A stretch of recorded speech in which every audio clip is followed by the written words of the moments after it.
L'annuaire français des relations internationales comprend traditionnellement deux parties. Une partie études, avec un focus sur différents sujets, variables selon les années, et une partie rubrique, transversale ou géographique. Cette année, pour l'édition 2021, la rubrique études, la partie études, accueille 3 séries d'articles, 3 séries de contributions, d'abord sur pandémie et relations internationales, sans surprise, la deuxième sur 20 ans de lutte ou de guerre contre le terrorisme, et la dernière sur les 70 ans de la Convention de Genève relative au statut des réfugiés.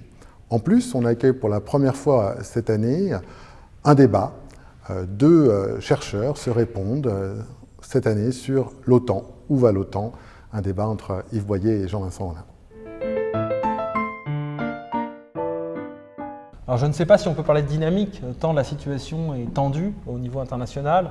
On parle beaucoup d'un durcissement, voire d'un affolement du monde.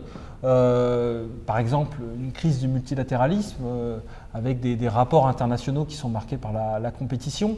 Et d'ailleurs, voilà, le dossier, par exemple, sur le terrorisme en est le témoignage d'une situation très, très tendue.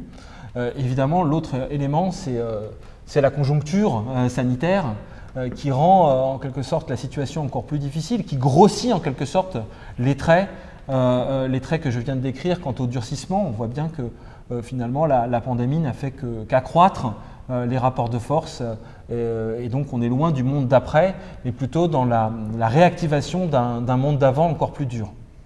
Voilà, hausse de l'instabilité, crise de la normativité, je crois que ça ne fait que renforcer l'intérêt de publications comme l'Annuaire français de relations internationales.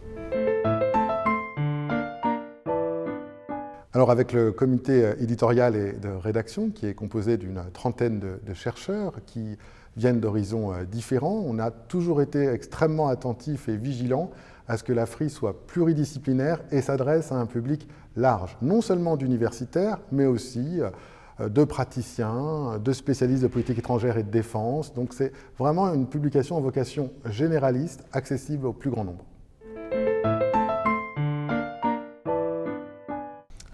D'une part parce que nous sommes tous les deux professeurs à l'université Panthéon-Assas, donc il nous est apparu naturel de rejoindre la maison d'édition associée à notre université.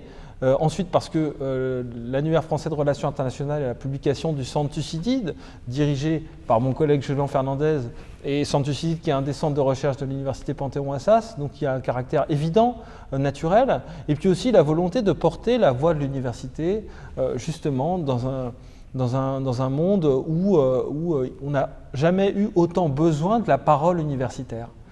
Et donc, être rattaché aux éditions Panthéon-Assas, c'est aussi une manière de dire que l'université s'adresse à l'extérieur, à ce public large que vient de décrire Julien Fernandez.